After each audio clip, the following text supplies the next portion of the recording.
Hi and Assalamualaikum everyone. Today, our group will be presenting about chapter number 11, which is committed romantic relationships. Let's move to the next slide for our group members.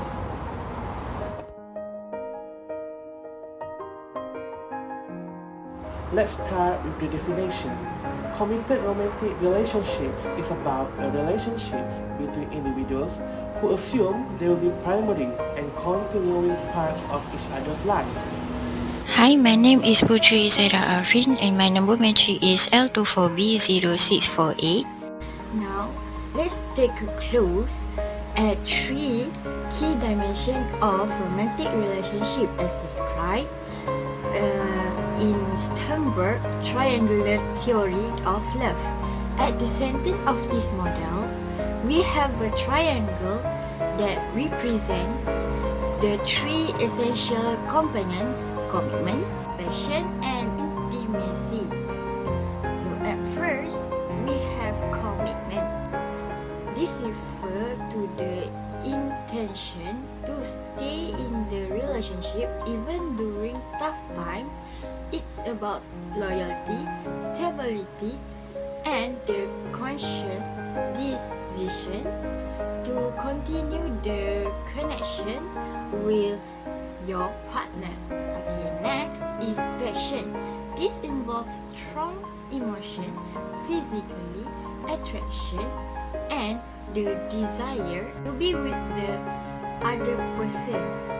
It's the spark in initial draw people together. Lastly, we have intimacy. This is the emotional closeness between partners. It including feelings of connection, warmth, tenderness, and understanding. Intimacy builds trust and sense of belonging in the relationship. When these three elements are in balance, they form a strong, healthy, romantic relationship.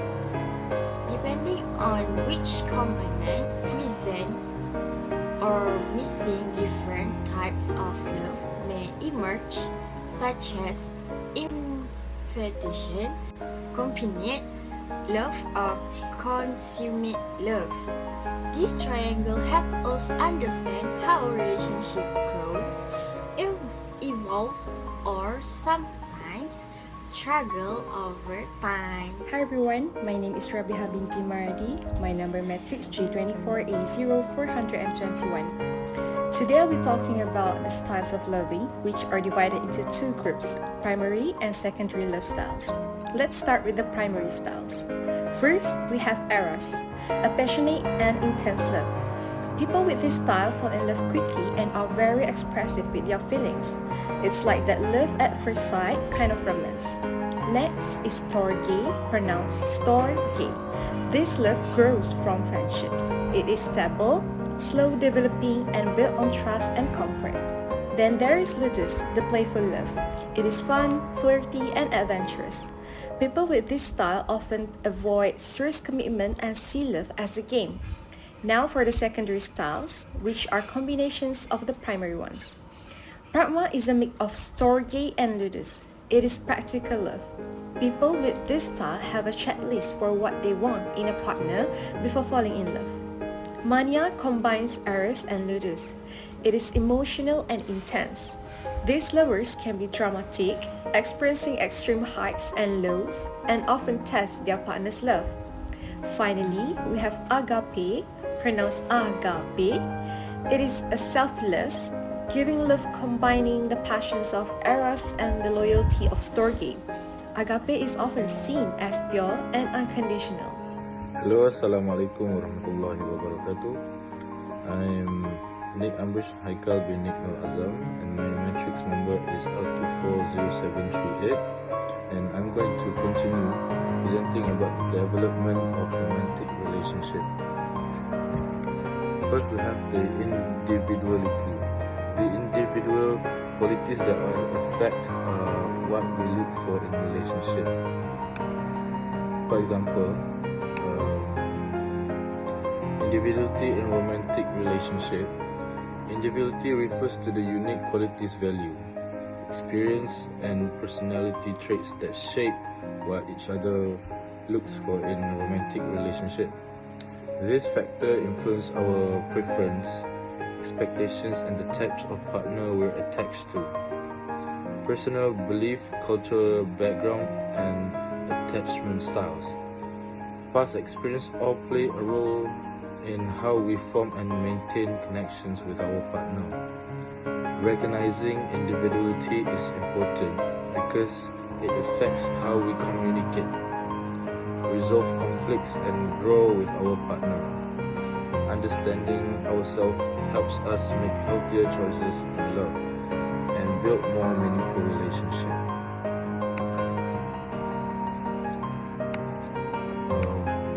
For the next one, we have the invitational communication. Signs that people are interested in interacting with us. For example, invitational communication in romantic relationship. Invitational communication refers to the verbal and non-verbal signals people use to show interest in interacting or building a connection. This includes open body language, eye contact, smiling, friendly tone, and engaging conversation. These signs create a welcoming atmosphere that encourage mutual interest and trust.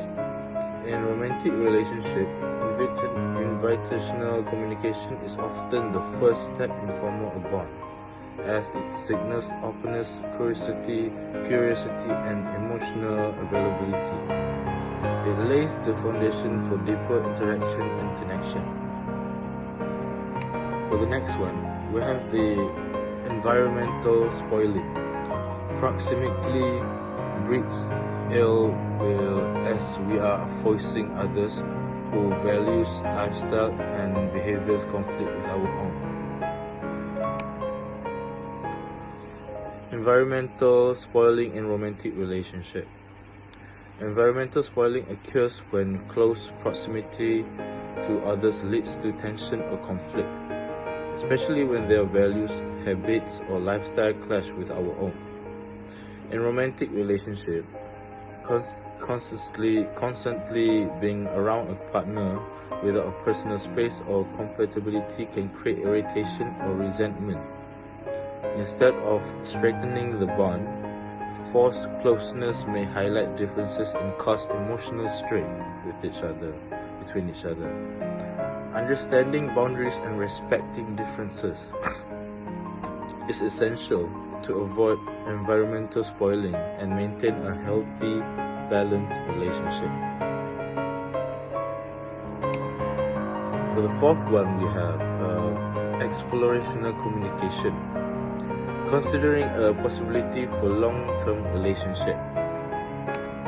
For example, explorational communication in romantic relationship is communication involves deeper conversation where individuals explore each other's value, such as goals and compatibility, to consider the potential for a long-term relationship. This stage moves beyond surface level interaction and focuses on meaningful topics like plans, beliefs, family expectations, and emotional needs. It helps partners assess whether they share a strong foundation for a committed future. Though honest and open dialogue, explorational communication builds trust and clarity, guiding the direction of the relationship of ours. For the fifth one, we have the intensify communication, which is express more personal thoughts and feelings, as well as begin to create our own relational culture.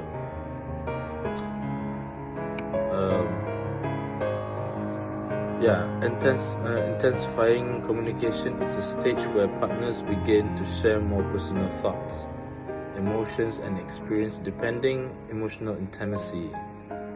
During this phase, couples often develop inside jokes, shared routines, and meaningful traditions, forming their own unique relational culture. Communication becomes more vulnerable and expressive, strengthening the emotional bond and creating a sense of us in the relationship. This stage marks a shift from casual interaction to a more emotional committed connection.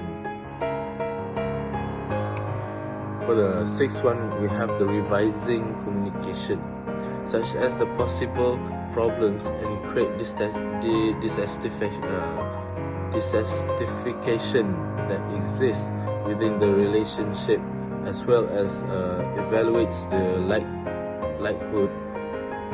likelihood of the relationship continuing. For example, revising communication involves openly addressing problems, doubts, or dissatisfaction within a relationship. It's a reflective stage where partners evaluate the strengths and weaknesses of their connection and consider whether the relationship should continue or not. This communication is often serious and honest, focusing on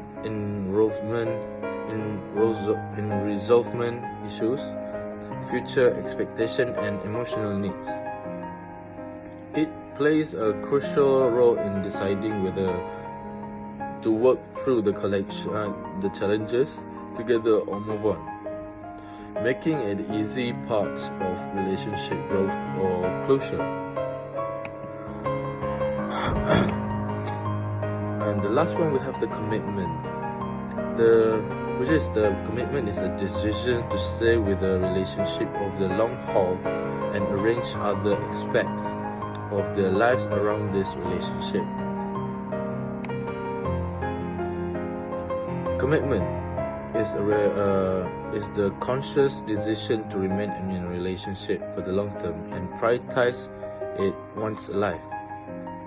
It involves loyalty, stability, and the willingness to work through the challenges together. At this stage, partners then often make future plans and align other parts of their lives, such as career, living arrangement, or family. Around the relationship, commitment reflects a deep emotional investment and a shared intention to grow and maintain the relationship over time.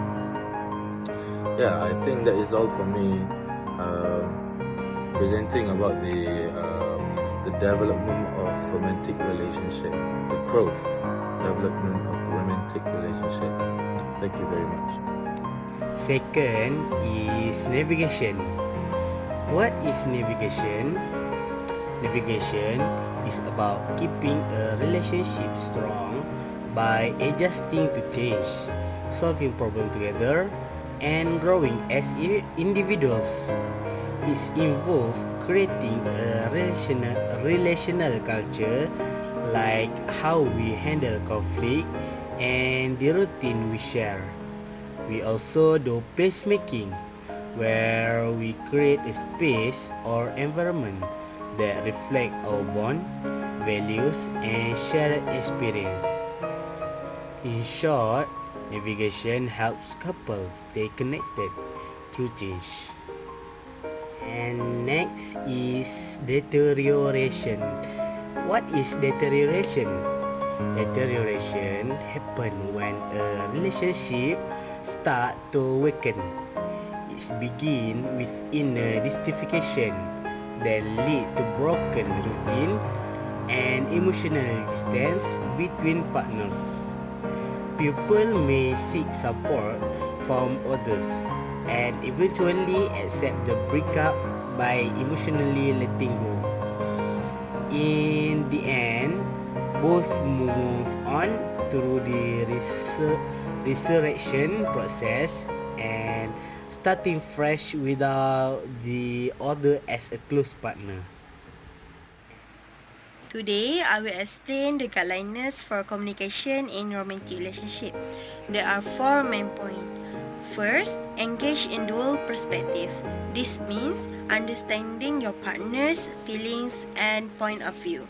For example, if you forget your anniversary and your partner gets upset, instead of going back, you can say, "I'm really sorry. I understand that this day is special to you and I hurt you by forgetting it." This shows that you respect and care about their feelings. Second, we can practice safe sex. Safe sex requires open communication and agreement between partners. For example, before having sex, a couple should discuss their health, agree to use protection like condoms, and get tested.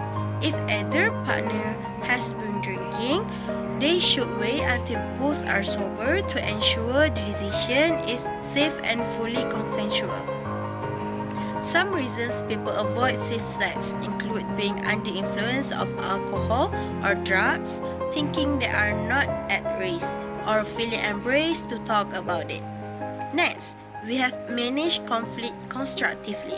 Couples should solve problems calmly and respectfully. For example, instead of yelling during a fight about house chores, you can take a break and talk calmly later. You might say, "I feel stressed during doing all the cleaning," rather than blaming each other. Then, both partners can work together to find a fair solution. This is important because romantic relationships are fragile, and unresolved conflict may even lead to serious issues like domestic violence. And last but not least, adapt communication to maintain long-distance relationship. Long-distance couples need to maintain strong communication to stay connected. For example, they can schedule regular video calls, online date night like watching a movie together, and share daily updates like photo or short message to feel closer. Some common challenges in long-distance relationship include lack of routine, unrealistic expectation about time spent together, and unequal effort from both partners. I am Amira Edrina Farhan binti Abdullah, nomor metrik L24A 0669. Okay, I want to talk about social media and committed relationship. Okay, first I want to talk about benefit. Firstly, a benefit is provided opportunity to meet potential partners.